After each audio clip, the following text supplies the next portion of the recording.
আজকে ঘরে ঘরে গুনাহ, যুবক মোবাইলে আজকে গুনাহ, চোখের গুনাহ, হাতের গুনাহ, জবানের গুনাহ, গুনার অভাব নাই। আজকে ব্যক্তিগত গুনাহ বেড়ে গিয়েছে, সামাজিক গুনাহ বেড়ে গিয়েছে, গান বাদ্যের মাধ্যমে গুনাহ বাড়ছে, গায়ে হলুদের মাধ্যমে গুনাহ বেড়ে গেছে। যুবক আজকে গুনাহ প্রতিযোগিতা চলতেছে। আল্লাহ বলেন, আমি আল্লাহ তোমাদের অনেক অনেক অপরাধ গুলো আমি আল্লাহ ক্ষমা করে দিই। যদি তোমাদের অপরাধ ক্ষমা না করতাম, আমি আল্লাহ অতীতে কওমে লূতকে ধ্বংস করে দিয়েছি, কওমে আদকে আমি আল্লাহ ধ্বংস করেছি, কওমে সামুদকে আমি আল্লাহ ধ্বংস করেছি, নূহ পয়গম্বরের জাতিকে আমি আল্লাহ বন্যার পানি দিয়ে ধ্বংস করে দিয়েছি।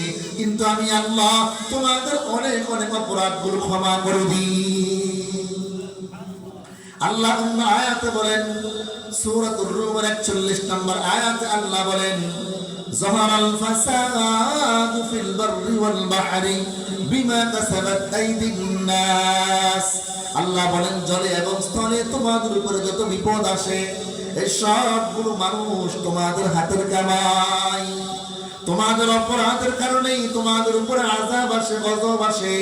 আমি আল্লাহর পক্ষ থেকে তোমাদের উপরে বিপর্যয় নেমে আসে। তাহলে এই দুই আয়াতের মাধ্যমে আমরা বুঝলাম, এই যে আমাদের মুসিবত, আমাদের বিপর্যয়, এক নাম্বার কারণ হলো গুনাহ বেড়ে যাওয়ার। কথা বলুন ঠিক কিনা? বুখারী শরীফ হাদিস নাম্বার 3346। বুখারী শরীফের হাদিসের মধ্যে আম্মা জান যায়েনব বিনত জাহাশ রাদিয়াল্লাহু তাআলা আনহা পয়গম্বরকে জিজ্ঞেস করলেন, বলতো ইয়া রাসূলুল্লাহ আনাহলিকু ওয়া ফীনা সালিহুন।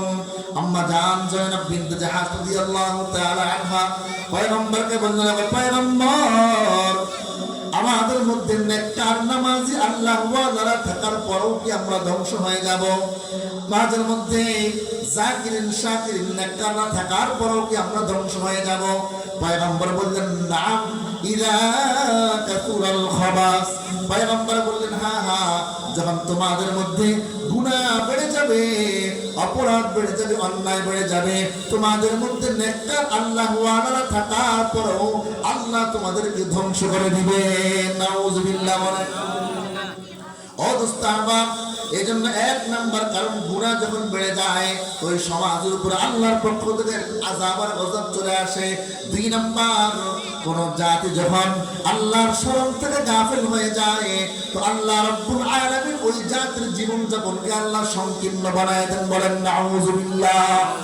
সূরা তাহা আয়াত নাম্বার 24 থেকে আল্লাহ রাব্বুল আলামিন বলেন, ওয়া মান আ'রাদা আন যিকরি ফাইন্না লাহু মাঈশাতান দানকা ওয়া নাহশুরুহু ইয়াওমাল কিয়ামাতি আ'মা। যুবক ভাইরা খেয়াল করে শুনেন, আল্লাহ রাব্বুল আলামিন বলেন, যে ব্যক্তি আমি আল্লাহর জিকির থেকে গাফিল হয়ে যায়, আমি আল্লাহর স্মরণ থেকে গাফিল হয়ে যায়, শুধু দুনিয়া দুনিয়া দুনিয়া দুনিয়ার পিছনে দৌড়ায়, সকালবেলায় বের হয়, শীত উপেক্ষা করে, একজন কৃষক ক্ষেত খামারের মধ্যে কাজ করে, কিন্তু নামাজ পড়ে না। কথা বলুন ঠিক কিনা? একজন দোকানদার সকালবেলায় ঘুম থেকে উঠেই দোকানে চলে যায়, ব্যবসা বাণিজ্য করে, দোকানদারি করে রাত 12টা-1টা পর্যন্ত, কিন্তু নামাজ পড়ে না। একজন চাকরিজীবী সকালবেলায় বের হয়ে যায়, শুধু দুনিয়া দুনিয়া দুনিয়া দুনিয়া, আজান হয়ে গেলেও নামাজের খবর নাই, হালাল হারামের খবর নাই, কোনো কিছুর খবর নাই, শুধু দুনিয়া দরকার, দুনিয়া দুনিয়া, টাকা পয়সা, গাড়ি বাড়ি, ধন দৌলত দরকার। আল্লাহ রাব্বুল আলামিন বলেন, যারা আমাকে ভুলে যায়, আমাকে ভুলে গিয়ে শুধু দুনিয়ার পিছনে দৌড়ায়, আমি আল্লাহ তার জীবন যাপনকে আমি আল্লাহ সংকীর্ণ বানায় দিই। নাউযুবিল্লাহ বলবেন না? পকেটে ঢুকে রাখুন, বাড়িতে যায় পরে করে। ভাইরা খেয়াল করে শুনে, আল্লাহ বলেন, আমি তার জীবন যাপনকে সংকীর্ণ বানায় দিই, কষ্টের মধ্যে ফেলে দিই। এজন্য টাকা পয়সা কখনো শান্তি দিতে পারে? কথা বলুন, পারে? লক্ষ কোটি টাকার মালিক হতে পারে, বাড়ির মালিক হতে পারেন, ঘরের ভিতরে এয়ার কন্ডিশন লাগাতে পারেন, দামি দামি খাট বানাবে ঘুমাতে পারেন, ঘরের মধ্যে কোনো কিছুর অভাব নাই, এয়ার কন্ডিশন আছে, দামি দামি 1,00,000, 7,00,000, 8,00,000 টাকা দামের খাট আছে না নাই? আমার মসজিদের মোতাবাল্লি ঢাকাতে আজ থেকে আরো 20 বছর আগে না 15 বছর আগে একটা খাট বানায় আনছে, তখন দাম ছিল 7 লাখ টাকা। এখন এটার দাম হয়তো কত, কমপক্ষে 15 লাখ টাকা, ঠিক কিনা? তাহলে এই যে দামি দামি আপনি খাটে ঘুমাইতে পারেন, ঘরের মধ্যে এয়ার কন্ডিশন আছে, ঘরের মধ্যে আসবাবপত্র অভাব নাই, কিন্তু ওই ঘরে যদি নামাজ না থাকে, তেলাওয়াত না থাকে, আল্লাহর কসম ওই ঘরে শান্তি নাই। আপনি মনে করছেন সাহেব তো কোট টাই পরে একদম ফিটিং করে একদম কোট টাই লাগায়া রাস্তায় হাঁটতেছে, মনে করছেন খুব সুখে আছে, গাড়িতে চলছে, বাড়িতে থাকতেছে, গিয়ে খবর দিয়ে দেখেন ওই সাহেবের মতো অশান্তিতে আর কেউ নাই। যে সাহেব নামাজ পড়ে না, যে সাহেবের ঘরে দিনদারিত্ব নাই, ওই ঘরে শান্তি নাই। সাহেব ঘরে ঢুকে একদিক দিয়ে, বউ পালায় যায় আরেক দিক দিয়ে, কথা বলুন ঠিক কিনা? মেয়ে পালায় যায় আরেক দিকে, ছেলে আরেকজনের মেয়ে নিয়ে পালিয়ে যায়, ওই ঘরে শান্তি আসতে পারে না। এই জন্য আল্লাহ বলেন, যারা আমি আল্লাহর স্মরণ থেকে গাফিল হয়ে দুনিয়ার পিছনে ছুটবে, আমি আল্লাহ তার দুনিয়ার পুরো জীবনটাকে আমি আল্লাহর নরকে পরিণত করে দেব। 2 নম্বর কারণ বললাম, সময় হাতে নাই, বিস্তারিত ব্যাখ্যা আমি যাব না। 2 নম্বর কারণ, আল্লাহ রাব্বুল আলামিন বলেছেন যারা আমার স্মরণ থেকে গাফিল হয়ে যাবে, আমি আল্লাহ তাদের জীবন যাপন একদম সংকীর্ণ বানায় দেব। 3 নম্বর কারণ, প্রিয় ভাইরা আমার, কোন জাতি যখন ওয়াদা ভঙ্গ করে,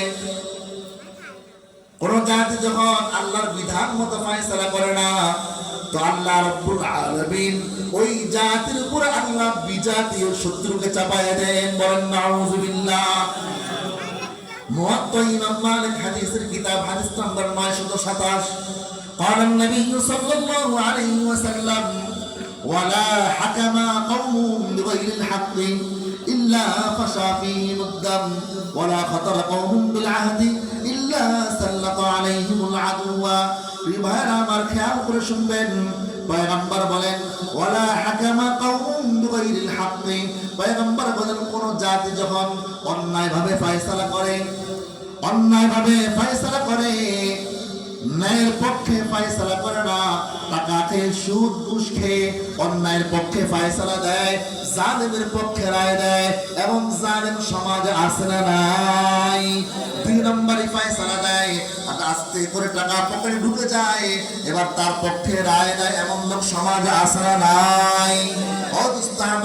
আল্লাহ বলেন কোন জাতি যখন অন্যায়ভাবে ফয়সালা দেয়, ওয়ালা খাতারা কওমুন বিল আহদি, আর কোন জাতি যখন অন্যায়ভাবে ফয়সালা দেয়, তো ওই জাতির মধ্যে রক্তপাত, মারামারি, হানাহানি, কাটাকাটি বেড়ে যায়। ওয়ালা খাতারা কওমুন বিল আহদি ইল্লা সাল্লাতু আলাইহিমুল আদুওয়া, আর কোন জাতি যখন অন্যায়ভাবে অঙ্গীকার ভঙ্গ করে, ওয়াদা ভঙ্গ করে, তো ওই জাতির উপরে আল্লাহ রাব্বুল আলামিন বিজাতীয় শত্রুকে চাপিয়ে দেন। আজকে বিজাতীয় শত্রু আমাদের উপর চেপে বসেছে কিনা, কথা বলো? সারা বিশ্ব আজকে বিজাতীয় শত্রুরা মুসলমানদের উপরে চেপে বসেছে, কারণ রাসূল তো ভবিষ্যৎবাণী করেই গিয়েছেন, যেই জাতি অঙ্গীকার ভঙ্গ করে, যেই জাতি ওয়াদা ভঙ্গ করে, ওই জাতির উপর আল্লাহ বিজাতীয় শত্রুকে চাপায়। আজকে মুসলমান কোথায় কোথায় ওয়াদা ভঙ্গ করে, ওয়াদা খেলাফ করে, টাকা পয়সা ধার নিলে ওয়াদা মতো পরিশোধ করে না, দোকান থেকে বাকিতে খাইলে ওয়াদা মতো পরিশোধ করে না, কথা বলুন ঠিক কিনা? যে কোনো বিষয়ে ওয়াদা করলে ওয়াদা ভঙ্গ করে। ওয়াদা ভঙ্গকারী কি বলা হয়, কথা বলুন কি বলা হয়? মুনাফিক। বুখারী শরীফ হাদিস নাম্বার 33, قال النبي صلى الله عليه وسلم آية المنافق 3: إذا حدث كذب وإذا وعد أخلف وإذا اؤتمن خان। আমার পয়গম্বর বলেন মুনাফিকের আলামত হলো 3টি। 1 নম্বর ইদা হাদাসা কাযাবা, কথা বললে কথায় কথায় মিথ্যা কথা বলে। 2 নম্বর ওয়াইদা ওয়াদা আখলাফা, ওয়াদা করলে ওয়াদা ভঙ্গ করে। 3 নম্বর ওয়াইদা তুমিনা খানা, আমানত রাখলে আমানতের খেয়ানত করে। পয়গম্বর বলেন যার মধ্যে 3টি আলামত পাওয়া যায়, রাসূল বলেন এই লোকটা হলো একটা মুনাফিক। বলেন নাউযুবিল্লাহ। প্রিয় ভাইরা আমার খেয়াল করে শুনেন, আমার আপনার নবী সরকারে দু আলম মুহাম্মদুর রাসূলুল্লাহ সাল্লাল্লাহু আলাইহি ওয়াসাল্লাম পয়গম্বর নবী হওয়ার আগে ওয়াদার প্রতি কি পরিমাণ গুরুত্ব দিয়েছেন। সিরাত মুস্তাফা আল্লামা ইদ্রিস কান্দুলাবি রাহমাতুল্লাহি আলাইহি লিখেছেন, আমার আপনার নবী তখনও নবী হন নাই, নবুয়তি পাওয়ার আগে একজন সাহাবী আব্দুল্লাহ, যিনি পরবর্তীতে সাহাবী হয়েছেন আব্দুল্লাহ, পয়গম্বরের সাথে একটা বিষয়ে লেনদেন করতেছিলেন। বললেন যে মুহাম্মদ আপনি এখানেই দাঁড়ান, আমি ঘরে যাব আর আসবো, আপনার জন্য পণ্য নিয়ে আসবো, আপনি আমি আসা পর্যন্ত এখানেই দাঁড়িয়ে থাকবেন। এ দোস্ত আবাব খেয়াল করে শুনেন, আমার আপনার পয়গম্বর আল্লাহু আকবার আব্দুল্লাহ ঘরে চলে গেলেন। যাওয়ার পর দোস্ত একদিন, 2 দিন, 3 দিন চলে গেল, আব্দুল্লাহ ভুলে গেলেন যে তিনি রাসূলকে দাঁড় করিয়ে এসেছেন। হঠাৎ করে 3 দিন পর তার মনে হলো, হঠাৎ করে মনে হওয়ার পর দৌড়ে গিয়ে দেখলেন আমার আপনার নবী 3 দিন পর্যন্ত ওখানে দাঁড়িয়ে আছে। আল্লাহু আকবার। সাহাবী আব্দুল্লাহ বললেন, পয়গম্বর আপনি তো ইচ্ছা করলে চলে যেতে পারতেন। পয়গম্বর বললেন, আমি তোমাকে ওয়াদা দিয়েছিলাম যে আমি ওয়াদা রক্ষা করার জন্য এখানে ছিলাম, যেন তোমার সাথে আমার ওয়াদা খেলাফ না হয়, এই জন্য আমি 3 দিন পর্যন্ত দাঁড়িয়ে আছি। সেই নবীর উম্মত যিনি ওয়াদা রক্ষা করার জন্য 3 দিন পর্যন্ত রাস্তায় দাঁড়িয়েছিলেন, আর আজকে আমরা কথায় কথায় ওয়াদা খেলাফ করি। আর রাসূল বলে দিয়েছেন, যেই জাতি ওয়াদা খেলাফ করে ওই জাতির উপরে আল্লাহ বিজাতীয় শত্রুকে চাপায় দেয়। অবস্থাবাদ 4 নম্বর কারণ, আমাদের অধঃপতনের 4 নম্বর কারণ, কোন জাতি যখন সুদী লেনদেন করে, কোন জাতি যখন সুদের সাথে জড়িত হয়ে যায়, তো ওই জাতির মধ্যে, ওই জাতির অন্তরে আল্লাহ রাব্বুল আলামিন বিজাতীয় কাফের মুশরিক শত্রুদের ভয় আল্লাহ অন্তরে ঢুকায় দেন। বলেন নাউযুবিল্লাহ। কি লেনদেন করলে কথা বলুন, কথা হয় না, সুদের লেনদেন। এখন আর কেউ উঠবেন না, যে উঠবে বুঝবেন যে এটা সুদের সাথে জড়িত। ঠিক আছে কিনা? সুদী লেনদেন করবে যারা, রাসূল বলেন এদের অন্তরে আল্লাহ রাব্বুল আলামিন শত্রুদের ভয় আল্লাহ অন্তরে ঢুকায় দেন। বৃদ্ধ বাবারা, পর্দার মা বোনেরা খেয়াল করে শুনেন, সুদ বড় মারাত্মক অপরাধ। আমার পয়গম্বর হাদিসে পাকে বলেন, মুসনাদে আহমদ হাদিস নাম্বার 17822, আমার পয়গম্বর বলেন, বলেন নবী সাল্লাল্লাহু আলাইহি ওয়াসাল্লাম, মা মিন কওমিন ইয়াযহারু ফীহিমুর রিবা ইল্লা খুযু বিস-সামা ওয়া মা মিন কওমিন ইয়াযহারু ফীহিমুর রুশা ইল্লা খুযু বির-রু'বি। আমার আপনার পয়গম্বর বলেন, কোন জাতির মধ্যে যখন সুদী লেনদেন বেড়ে যায়, কোন জাতি যখন সুদের সাথে জড়িত হয়ে যায়, তো ওই জাতির মধ্যে দুর্ভিক্ষ দেখা দেয়। বলেন নাউযুবিল্লাহ। আর যেই জাতির মধ্যে ঘুষ দেখা যায়, যেই জাতি ঘুষের সাথে জড়িত হয়ে যায়, ওই জাতির অন্তরে আল্লাহ কাফের মুশরিকদের ভয় ঢুকায় দেন। নাউযুবিল্লাহ বলবেন না? আজকে তো বাস্তবে আমাদের অন্তরে ভয়।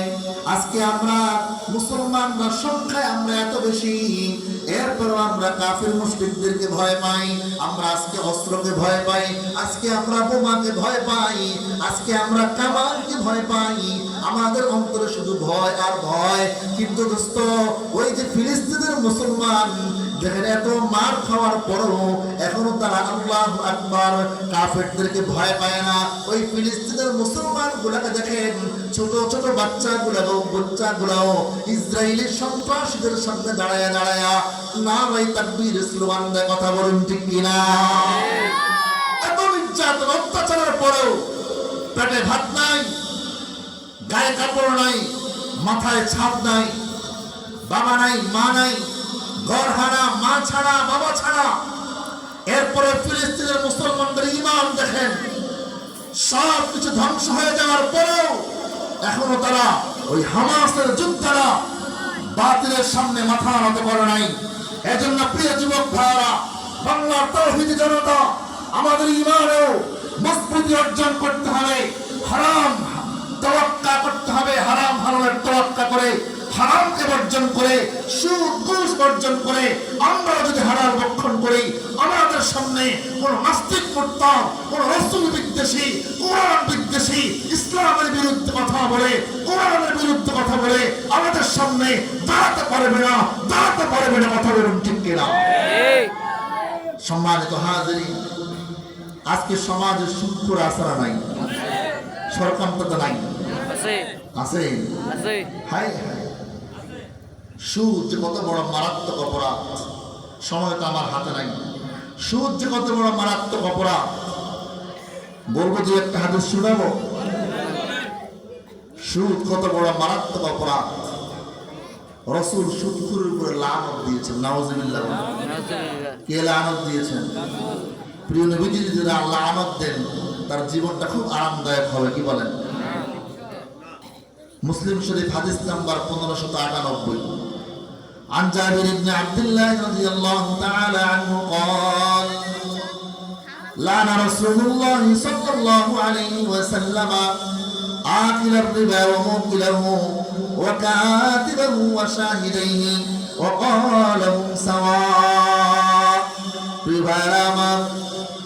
হযরত জাবির ইবনে আব্দুল্লাহ রাদিয়াল্লাহু তাআলা আনহু বলেন, রাসূল করিম সাল্লাল্লাহু আলাইহি ওয়াসাল্লাম সুদের সাথে জড়িত 4 শ্রেণীর সুদখোরের উপরে রাসূল লানত দিয়েছেন। বলেন নাউজুবিল্লাহ। রাসূল অভিশাপ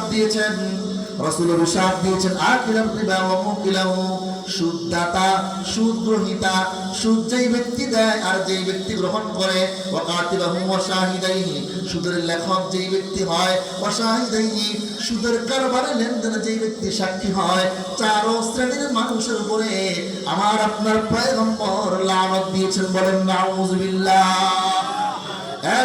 হাদিসগুলো বলতেছি আর শুনতেছি শুধু এমন যেন না হয়, বরং আমল করতে হবে, সুদ বর্জন করতে হবে। শোনার পরেও যদি সুদ বর্জন না করেন, তাদের সম্পর্কে আমার আল্লাহ কোরআনুল কারীমের মধ্যে 3 নম্বর পারার 6 নম্বর পৃষ্ঠায় আল্লাহ রাব্বুল আলামিন বলেন, ফাইন লাম তাফআলু ফাআযানু বিহারবিন মিনাল্লাহি ওয়া রাসূলি। আল্লাহ বলেন, এই সুদখোরের দলেরা, শুনে রাখ, যদি তোরা সুদ বর্জন না করিস, যদি তোরা সুদের লেনদেন বর্জন না করিস, শুনে রাখ, ফাযানু বিহারবিন মিনাল্লাহি ওয়া রাসূলি, তোদের জন্য আল্লাহ এবং তার রাসূলের সাথে যুদ্ধের জন্য প্রস্তুতি হয়ে যা। নাউজুবিল্লাহ বলবেন না? সুদখোরের বিরুদ্ধে যুদ্ধ করবেন আল্লাহ এবং তার রাসূল। তাহলে সুদখোরের বিরোধী খুব দুর্বল, কথা কয় না? সুদখোরের বিরোধিতা সবচেয়ে পাওয়ারফুল আল্লাহ এবং তার রাসূল। আল্লাহ এবং তার রাসূল, আল্লাহ বলেন, ফাযারু বিহারবিন মিনাল্লাহি ওয়া রাসূলি।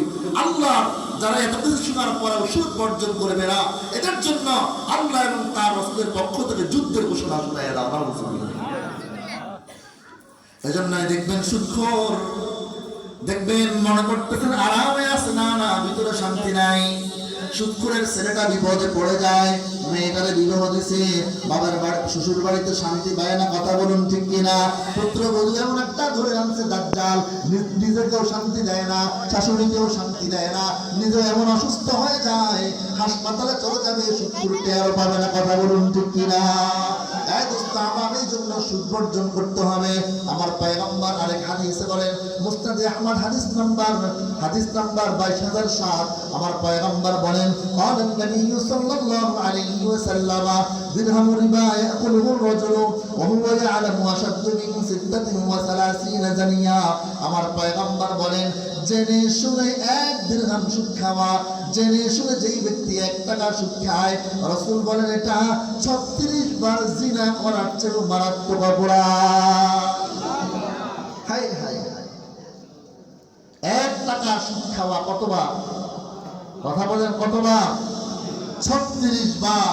জিনা করলে যে অপরাধ, জেনে শুনে 1 টাকা সুদ খাওয়া সেই অপরাধ। নাউজুবিল্লাহ। আরো মারাত্মক হাদিস যেটা অনেকেই জানে, সুনান ইবনে মাজাহ হাদিস নাম্বার 2275। قال النبي صلى الله عليه وسلم الربا 70 حوبا ايسرها ان ينكح الرجل امه। পয়গম্বর বলেন, সুদের 70টি মারাত্মক অপরাধ রয়েছে, তার মধ্যে নিম্নমানের অপরাধ হলো কোন লম্পট, কোন বেয়াদব নাউযুবিল্লাহ, যদি তার মায়ের সাথে জিনা করে যে পরিমাণ গুনাহ হয়, রাসূল বলেন সুদ খাইলে সেই পরিমাণ গুনাহ হয়। বলেন নাউযুবিল্লাহ। এজন্য আমি আর আলোচনা সেই দিকে লম্বা করবো না। সিদ্ধান্ত আপনাদের, আজ থেকে সিদ্ধান্ত নিতে হবে, আজ থেকে আমরা কোন সুদখোরকে আর মসজিদ কমিটির সভাপতি বানাবো না। কথা বলুন ঠিক কিনা? কোন সুদখোরকে আর মাদ্রাসা কমিটির সভাপতি বানাবো? সুদখোর বর্জন করতে হবে। কোন সুদখোরকে আর নেতৃত্বের আসনে আমরা দেখতে চাই না। কোন সুদখোরকে সভাপতি নয়, সেক্রেটারি নয়, কোন সুদখোরকে আমরা এলাকার মেম্বার, চেয়ারম্যান হিসেবে দেখতে চাই না। কথা বলুন ঠিক কিনা? সুদখোরদেরকে সমাজের কোনো বিচারও রাখবেন না, এদেরকে বর্জন করবেন যতদিন না সুদখোর তার সুদ ছাড়বে। কথা বলুন ঠিক কিনা? এদেরকে সম্মান দিয়ে দিয়ে আমরাই মাথায় উঠাই। এজন্য সুদমুক্ত সমাজ করতে পারবো তো ইনশাআল্লাহ? প্রিয় ভাইয়ারা আমার, বলতেছিলাম 4 নাম্বার, কোন জাতির মধ্যে সুদী লেনদেন হলে আল্লাহ ওই জাতির অন্তরে কাফির মুশরিকদের ভয় ঢুকায় দেন। 5 নাম্বার কারণ শুনেন। 5 নাম্বার, কোন জাতির মধ্যে যখন জিনা বা বিচার বেড়ে যায় তো ওই জাতির মধ্যে মৃত্যুর সংখ্যা বেড়ে যায়। বলেন নাউযুবিল্লাহ। মুয়াত্তা ইমাম মালিক হাদিস নাম্বার 927, قال النبي صلى الله عليه وسلم ولا فشى الزنا في قوم قط الا كثر فيهم الموت। আমার পয়গম্বর বলেন, কোন জাতির মধ্যে যখন জিনা ব্যভিচার বেড়ে যায়, এ যুবক, প্রিয় যুবক ভাইরা মনোযোগ দিয়ে শুনেন, রাসূল বলেন কোন জাতির মধ্যে যখন জিনা ব্যভিচার বেড়ে যায় তো ওই জাতির মধ্যে মৃত্যুর সংখ্যা বেড়ে যায়। বলেন নাউযুবিল্লাহ। আজকে আমাদের সমাজের মধ্যে মৃত্যুর সংখ্যা কম না বেশি? দিনই আলোচনা চলতেছে, স্টেজ থেকে একজন আজানের জবাব দেন, মাসালাটা সমস্যা চলবে ইনশাআল্লাহ। সবাই দিয়ে খেয়াল করেন, রাসূল বলেন কোন জাতির মধ্যে যখন জিনা বা বিচার বেড়ে যায় তো ওই জাতির মধ্যে মৃত্যুর সংখ্যা বেড়ে যায়। যুবক বৃদ্ধ বাবারা আমার, বলেন তো দেখি, বর্তমান সমাজে জিনা বা বিচার কম না বেশি? কথা কয় না, কম না বেশি? যুবক, আজকে তো ঘরে ঘরে জিনা হয়। আমি বলবো ঘরে ঘরে জিনা হয়। আমি একটু বাড়ায় বলতেছি না। ও দোস্ত আমার, রাসূলের হাদিসের ভাষায় পয়গম্বর হাদিসে পাক বলেন, ওয়াজিনাল আইনাইনি আন-নাযরু, 2 চোখের জিনা হলো 2 চোখ দিয়ে কোনো বেগানা নারীকে দেখা, 2 চোখ দিয়ে হারাম জিনিস দেখা। যুবক, রাতের অন্ধকারে মোবাইলের মধ্যে কত খারাপ খারাপ জিনিস দেখো, পর্নোগ্রাফি দেখো, অর্ধনগ্ন উলঙ্গ মেয়েদের নাচ আর গান দেখো। যুবক, পরিচয় টুকরা যুবক, আমিও আপনাদের মতো একজন যুবক, হাতে পায়ে ধরে বলে যাই, আজকে গুনাহ গুনাহ করতে করতে তোমাদের দিলগুলো মরে গেছে। চোখ দিয়ে তোমরা কত গুনাহ না তোমরা করতেছ, মনে করো কেউ দেখে না, কেউ দেখে না। অন্তরে আল্লাহর ভয় নাই। বাতিটা বন্ধ করে, দরজা বন্ধ করে, ঘরের এক কামরার মধ্যে, এক কোণার মধ্যে কম্বল মুড়ি দিয়ে তুমি মোবাইলে কত কিছুই না দেখতেছ, গার্লফ্রেন্ডের সাথে ভিডিও কলে কথা বলতেছ, মনে করো কেউ দেখে না, কেউ দেখে না। যিনি দেখেন তিনি কে? যুবক, এমন একটা যুবকের ঘটনা তোমাদেরকে শোনাই। আমার মাদ্রাসার মাহফিলে গোপালগঞ্জের বক্তা আল্লামা নাসিরউদ্দিন যুক্তিবাদী রাহমাতুল্লাহ আহমদ বারাকাতুহু, অনেক বড় আলেম শাইখুল হাদিস, উনি আমার মাদ্রাসার মাহফিলে ঢাকাতে একটা ঘটনা শুনাইলেন। ওনার বাস্তব ঘটনা, এক যুবকের ঘটনা শুনাইলেন। উনি বলেন, আমি গোপালগঞ্জের প্রায় মাহফিলে গেলেই দেখি একটা যুবক আমার সাথে দেখা করতে চায়, কিন্তু আমি সময় দিতে পারি না। যুবকটা আমাকে তার কামরায় নিতে চায়, ঘরে নিতে চায়, মেহমানদারি করতে চায়। একদিন এক মাহফিলে নাচর বান্দা আমাকে নিয়েই যাবে। যুবক, দিলের কান দিয়ে শুনেন, ওই যুবক তিনি বলেন, যুবকটা আমাকে তার ঘরে নিয়ে গেল। উনি বলেন, আমি তার ঘরে ঢুকেই মনে হয় নতুন করে আমি আমার হেদায়েত পাইলাম। আমি তার ঘরে ঢুকে দেখলাম, যুবকটার ঘরে ঢুকে মাত্রই দেখলাম দেয়ালের মধ্যে লেখা আল্লাহ দেখে। কি লেখা? কথা কয় না, কি লেখা? আল্লাহ দেখে দেয়ালের মধ্যে লেখা। আমি সামনে তাকাইলাম, ওখানেও লেখা আল্লাহ দেখে। পিছনে তাকাইলাম, ওখানেও লেখা আল্লাহ দেখে। উপরে তাকাইলাম, ওখানেও দেখা বড় করে লেখা আল্লাহ দেখে। সামনে পিছনে ডানে বামে উপরে নিচে সব জায়গায় লিখে রাখছে আল্লাহ দেখে। আমি যুবককে বললাম, এ যুবক, তুমি কেন চতুর্পাশে এটা লিখে রেখেছ? যুবক বলতেছে, হুজুর আমি এখনো বিবাহ শাদী করি নাই, আমি একজন তাগড়া জওয়ান, আমার অন্তরে অনেক খারাপ চিন্তা ভাবনা আসে, এই জন্য আমি দেয়ালের মধ্যে সব জায়গায় লিখে রেখেছি আল্লাহ দেখে, আল্লাহ দেখে। আমি যখনই মোবাইলে খারাপ কিছু দেখতে যাব, কোনো মেয়ের সাথে কথা বলতে যাব, আমার চেহারার সামনে চোখের সামনে ভেসে উঠবে আল্লাহ দেখে, তো আমি তখন গুনাহ থেকে বেঁচে যাব। আল্লাহু আকবার। যুবক, এই যুবকের মতো হও। কত গুনাহ তোমরা করতেছ, জাহান্নামের দিকে দৌড়ায়া দৌড়ায়া যাইতেছ। যুবক, এই জন্য রাসূল বলেন ওয়াজিদাল আইনাইনি আন-নাজরু, দুই চোখের জিনা হলো এই দুই চোখ দিয়ে বেগানা নারীকে দেখা। এখনকার যুবকরা তো ভার্সিটি ছুটি হইলে, কলেজ ছুটি হইলে, স্কুল ছুটি হইলে রাস্তার মোড়ে মোড়ে দাঁড়ায়া দাঁড়াইয়া আল্লাহু আকবার মেয়েদেরকে দেখার জন্য দাঁড়ায় থাকে। কথা বলুন ঠিক কিনা? যুবক, এগুলো বর্জন করে রে যুবক, এগুলোর দ্বারা কোনো ফায়দা নাই, কোনো ফায়দা নাই, কোনো ফায়দা নাই। গুনাহ গুনাহ। রাসূল বলেন ওয়াজদাল ইয়াদাইনি আল-মাকশু, দুই হাতের জিনা হলো দুই হাত দিয়ে কোনো বেগানা নারীকে টাচ করা। এখন তো বয়ফ্রেন্ড আর গার্লফ্রেন্ড একজনে একজনকে না ধরলে, জড়ায় না ধরলে সম্পর্ক মজবুত হয় না। কথা বলুন ঠিক কিনা? রাসূল বলেন হাত দিয়ে ধরবা এটাও তোমার জিনা, পা দিয়ে কোনো মেয়ের কাছে হেঁটে যাইবা এটাও জিনা। যুবক, এগুলা তো হাদিসের ভাষা। ঘরে ঘরে বাস্তবেও জিনা হয় বর্তমানে, কারণ ঘরে ঘরে তো পর্দা নাই, বেপর্দা। আজকে দেবর ভাবির গোপন গোপন সম্পর্ক, ভাবি দেবরের সাথে পর্দা করে না, দেবর ভাবির সাথে পর্দা করে না। সাহাবায়ে কেরাম, সাহাবীরা পয়গম্বরকে বললেন, ইয়া রাসূলুল্লাহ, আমার দেবর তো আমার স্বামীর ভাই, এক ঘরেই থাকি, আসা যাওয়া হয়, দেখা সাক্ষাৎ হয়, দেবরের সাথে পর্দা করতে হবে কিনা? রাসূল বললেন আল হামু কাল মাউত। নারীরা শুনো, তোমরা তোমাদের দেবর যুবকদেরকে তোমরা মৃত্যুর মতো ভয় পাইবা, মৃত্যুর মতো। এখন যদি আমি বলি এখান থেকে বের করে, ডাকাত দাঁড়িয়ে আছে, বন্দুক দাঁড়িয়ে আছে, গান নিয়ে দাঁড়িয়ে আছে, পাইলে তোমাকে শুট করবে, বরং তো কয়জন যুবক যাবেন? কথা পায় না, যাবেন? এজন্য পর্দার মা বোনদেরকে বলবো, রাসূল বলেছেন তুমি তোমার দেবরকে এমন ভয় পাও, মৃত্যুকে যেমন ভয় পাও। আজকে ঘরে ঘরে দেবর ভাবির পর্দা নাই। আল্লাহু আকবার। স্বামী বেচারাও বিদেশে থাকে, তাগড়া জওয়ান ভাইকে পাঠায় দেয়, যা বউরে নিয়ে আয়, ভাবিকে নিয়ে আসে, এক সিটে বসে, সিএনজিতে একসাথে বসে, রিকশাতে একসাথে বসে, বাসে একসাথে বসে। কথা বলুন ঠিক কিনা? রাগ করতেছেন আপনারা আমার কথা? বাস্তব কথা। এক সিটে বসে এই যুবকের মধ্যে আল্লাহকে যৌবনতা দেয় নাই। আপনি বলবেন আমি খুব বুজুর্গ, যতই বুজুর্গ বলেন, এখানে আসলে আর বুজুর্গিরি চলে না। কথা বলুন ঠিক কিনা? এজন্য সাবধান। স্বামীদেরকে বলবো নিজের বউকে আগে সামলা, পর্দা করা। আজকে আমরা তো এই লাইনের সাথে জড়িত না, কিন্তু অনেক ফতুয়া মাসআলা মাসাইল আমার মেসেঞ্জারও আসে, বিভিন্ন জন খবর নেয়, মহিলারাও ফোন দেয়, হুজুর এই সমস্যা করে ফেলেছে, এখন কি করব? ঘরে ঘরে জিনা হচ্ছে, ঘরে ঘরে। এজন্য দায়িত্বশীল মুরব্বীদেরকে বলবো, স্বামীদেরকে বলবো, ঘর সামলাও, জিনা বন্ধ করে। ঘরে ঘরে আজকে মোবাইল দেখে দেখে যুবক যুবতীরাও জিনার প্রতি উদ্বুদ্ধ হচ্ছে, ঘরে ঘরে জিনা ব্যভিচার বেড়ে যাচ্ছে। রাসূল বলেন যে সমাজে জিনা ব্যভিচার বেড়ে যাবে, ওই সমাজে মৃত্যুর সংখ্যা বেড়ে যাবে। বর্তমান সমাজে মৃত্যুর সংখ্যা কম না বেশি? স্ট্রোক করে মারা যায়, হঠাৎ করে মারা যায়, সুস্থ মানুষ মারা যায়। কথা বলুন ঠিক কিনা? আমার তো ব্যাখ্যা সাপেক্ষার কথা বলার সময় নাই। এজন্য রাসূল বলেন যে সমাজের মধ্যে জিনা বেড়ে যাবে, ওই সমাজের মধ্যে মৃত্যুর সংখ্যা বেড়ে যাবে। প্রিয় ভাইরা আমার, 6 নাম্বার এই পয়েন্ট নিয়ে আরো কথা বলার দরকার ছিল, সময় নাই। যতটুকু বললাম আমল করবেন তো ইনশাআল্লাহ। যুবক ভাইরা হাত উঠান, আজ থেকে বাবির সাথে পর্দা করবো ইনশাআল্লাহ। যুবক হাত দাও, ইনশাআল্লাহ পর্দা করবো তো ইনশাআল্লাহ, করবো তো ইনশাআল্লাহ। বাবির দেখার দরকার না, নিজের বউর বিয়ার করে দেখবা ইনশাআল্লাহ। কথা বলা ঠিক আছে তো ইনশাআল্লাহ?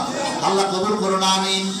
ও দোস্ত আমার 6 নাম্বার, আমাদের এই মহাসংকটের 6 নাম্বার কারণ, 6 নাম্বার রাসূল বলেন কোন জাতির মধ্যে যখন কোন জাতির ওজনে কম দেয়, মাপে কম দেয়, তো ওই জাতির উপরে আল্লাহ নতুন নতুন কঠিন কঠিন বিপদ আপদ এবং জালেম শাসককে আল্লাহ চাপায় দেন। বলেন নাউযুবিল্লাহ। قال النبي صلى الله عليه وسلم ولم ينقصوا المكيال والميزان إلا أخذوا بالسنين وشدة المؤونة وجور السلطان عليهم। আর পরিশুদ্ধ এই দিকে তাকান ও দোস্ত আমার, আল্লাহু আকবার। সুনানে ইবনে মাজাহ হাদিস নাম্বার 4019। আমার পয়গম্বর বলেন, কোন জাতি যখন ওজনে কম দেয়, মাপে ভেজাল করে, কারচুপি করে, আল্লাহু আকবার, ওই জাতির মধ্যে দুর্ভিক্ষ দেখা যায়। অসিদ্দাতিল মাউনা, কঠিন কঠিন বিপদ ওই জাতির মধ্যে দেখা যায়। ওয়াজাউর সুলতানি আলাইহিম, আল্লাহ রাব্বুল আলামিন ওই জাতির উপরে স্বৈরাচার, অত্যাচার, জালিম শাসককে আল্লাহ চাপায় দেন। কি বলে? মাপে কম দেয় এমন লোক আছে না নাই? 1 কেজিতে 1,100 গ্রাম নাই, আছে না নাই? হুজুর এটা আপনার জন্য, ভালোটা আপনারে দিলাম, ঘরে আয়না দেখি আপেল 10টার মধ্যে 3টাই পচা, কথা কয় না? আছে না নাই? কথা বলে বেজাল বেজাল বেজাল। সময় তো আমার নাই। ও ব্যবসায়ী ভাইয়ের, এখানে অনেক দোকানদাররা আছেন, ভালো করে শুনেন। এই যে আপনি 1 কেজির মধ্যে 100 গ্রাম কম দিলেন, আপনি জিতেন নাই, বরং আপনি ঠকে গিয়েছেন। কাউকে ঠকান না, আপনি ঠকছেন। কিয়ামতের ময়দানে এই বান্দার হক নষ্ট করার কারণে আল্লাহ আপনাকে মাফ করবেন না। আল্লাহর হক মাফ করতে পারেন, আল্লাহ বান্দার হক মাফ করবেন না। কথা বলুন। এজন্য সাবধান সাবধান। জাতি প্রজারা খারাপ হলে প্রজাদের বদআমলের কারণে আল্লাহ অত্যাচার, জালেম চাপায় দেন। এজন্য সাবধান, আমাদের উপরে আর কোন জালেম যেন চেপে না বসে। রাসূল বলেন, যেই জাতি ওজনে কম দেয়, ওজনে ভেজাল করে, আল্লাহ ওই জাতির উপরে দুর্ভিক্ষ নামায় দেন, ওই জাতির উপরে বিপদ আপদ চাপায় দেন। ওই জাতির উপরে আল্লাহ রাব্বুল আলামিন অত্যাচারী, স্বৈরাচার, জালেম শাসককে আল্লাহ চাপায় দেন। ব্যবসায়ী ভাইয়েরা, ব্যবসা করবেন সুন্নাহ তরিকা, বিশ্বস্ত তরিকা। রাসূল বলেন, قال النبي صلى الله عليه وسلم التاجر الصدوق الامين مع النبيين والصديقين والشهداء والصالحين। রাসূল বলেন, সত্যবাদী, বিশ্বস্ত, আমানতদার ব্যবসায়ী যারা হবে, আল্লাহ এদের হাসর নাসর করাবেন নবী, সালেহ এবং সিদ্দিক, শহীদদের সাথে। ব্যবসা করবেন আপনি, লাভ হবে আপনার, পেট ভরবে আপনার, কিন্তু বিশ্বস্ত তরিকায় করলে আপনার হাসর নাসর নবীদের সাথে হবে। সুবহানাল্লাহ। প্রিয় ভাইরা আমার, 7 নাম্বার, আমাদের এই মহাসংকটের 7 নাম্বার কারণ, কোন জাতির মধ্যে যখন 5টি কাজ পাওয়া যাবে, 5টি কাজকে জাতি বৈধ মনে করবে, তো ওই জাতির ধ্বংস নেমে আসবে। বলেন নাউযুবিল্লাহ। قال النبي صلى الله عليه وسلم إذا استحلت أمتي 5 فعليهم الدمار إذا ظهر فيهم التلاعن ولبسوا الحرير واتخذوا القينات وشربوا الخمور واقتفى الرجال بالرجال والنساء بالنساء। পয়গম্বর বলেন, কোন উম্মত, আমার কোন উম্মত যখন 5টি কাজকে বৈধ মনে করবে, 5টি কাজ করবে, তো আমার ওই উম্মতদের উপরে ধ্বংস নেমে আসবে। বলেন নাউযুবিল্লাহ। বলেন কয়টি কাজ? জোরে বলতে হবে, কয়টি কাজ? 5টি কাজ। 1 নাম্বার, ইযা যারা ফীহিম তালাউন, যখন আমার উম্মতের মধ্যে পরস্পর একে অপরকে লানত দিতে শুরু করবে, কথায় কথায় লানত দিবে, কথায় কথায় অভিশাপ দিবে। কথা বলুন, দেয় কি দেয় না? বিশেষ করে মা বোনদের বদঅভ্যাস, নিজের পেটের সন্তানটাকেও লানত দেয়, গজব দেয়। কথা বলুন ঠিক কি না? রাসূল বলেন, আমার উম্মতের মধ্যে যখন লানত আর অভিশাপ বেড়ে যাবে, অবস্থা আবার হাদিসে পাকে এসেছে, প্রতিদিন এমন একটা সময় থাকে যেই সময় আল্লাহ বান্দা বান্দির প্রতিটা দোয়া বদদোয়া কবুল করেন। এখন আপনি এমন সময় সন্তানকে গজব দিলেন, আল্লাহ লানত দিলেন, যেই সময়টা ছিল দোয়া কবুল হওয়ার সময়, তো আপনার সন্তানের লানত আর গজবটা আপনি ডেকে আনলেন। গজব আর লানত দেয় কিনা? কথা বলুন, সাবধান। এজন্য মা বোনদেরকে বলবো, এগুলো বর্জন করেন। সময় তো আমার নাই, কত কথা মনে চলে আসে। আল্লাহু আকবার। কাবা হারামাইনের ইমাম আব্দুর রহমান আস-সুদাইস হাফিজাহুল্লাহ, উনি বলেন, এক লাইভ প্রোগ্রামে জিজ্ঞেস করা হলো, আপনি কাবার ইমাম কিভাবে হলেন? উনি বলেন, যখন আমার মার বদদোয়া আমাকে কাবার ইমাম বানায় দিয়েছে। সুবহানাল্লাহ। আমার মার বদদোয়া আমাকে কাবার ইমাম বানায় দিয়েছে। এটা আবার কেমন কথা? দোয়ায় না হইতে পারে, বদদোয়ায় কেমনে কাবার ইমাম হইলেন? উনি বলেন, আমি ছোটবেলায় একটু দুষ্ট টাইপের ছিলাম, আমি দুষ্টামি একটু বেশি করতাম।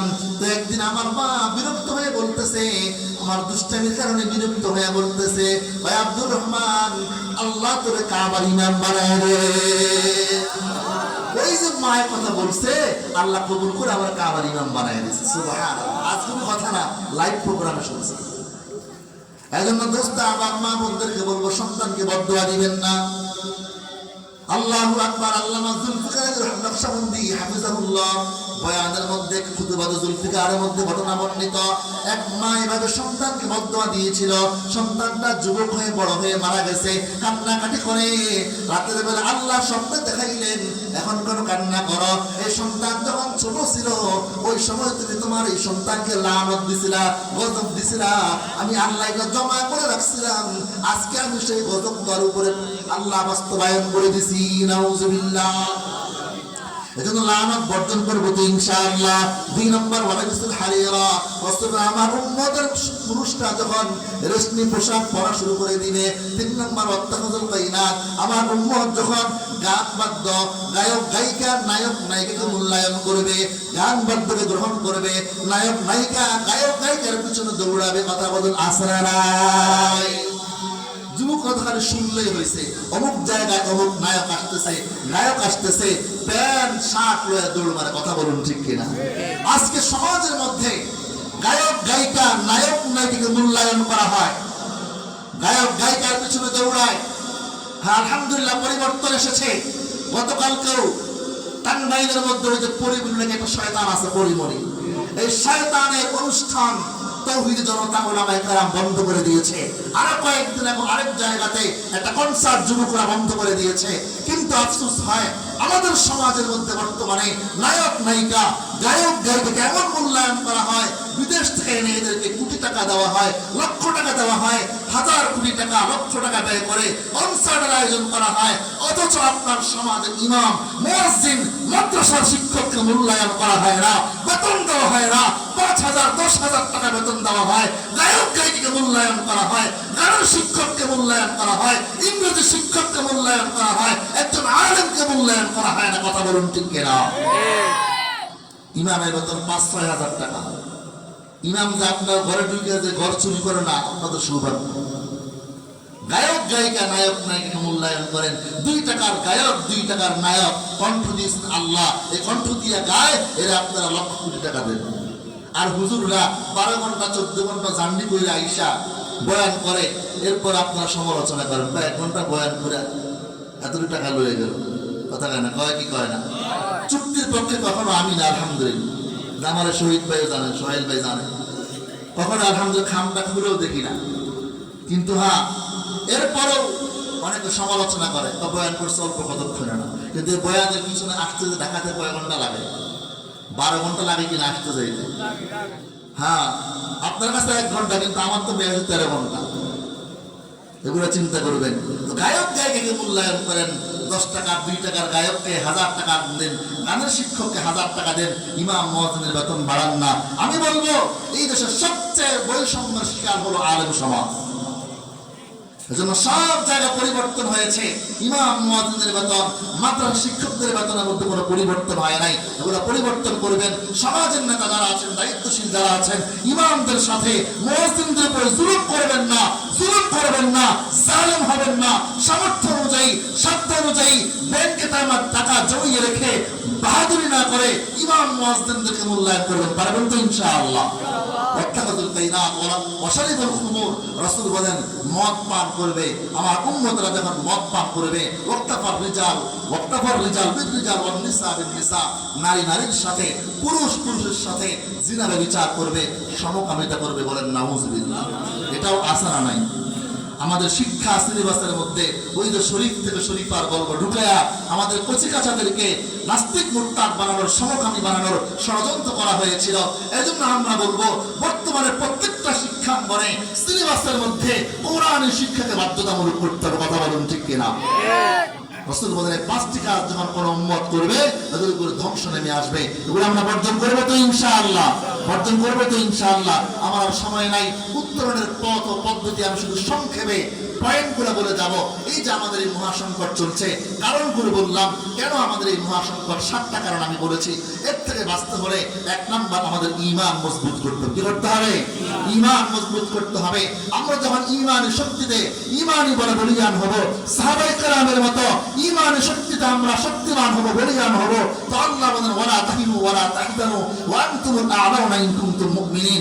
আল্লাহ বলেন যদি তোমরা প্রকৃত ঈমানদার হও, হতাশ হয় না, চিন্তিত হয় না, বিজয় তোমাদেরই হবে। কথা বলুন ঠিক কিনা? 2 নাম্বার তাকওয়া অর্জন, গুনাহ বর্জন। কি করব?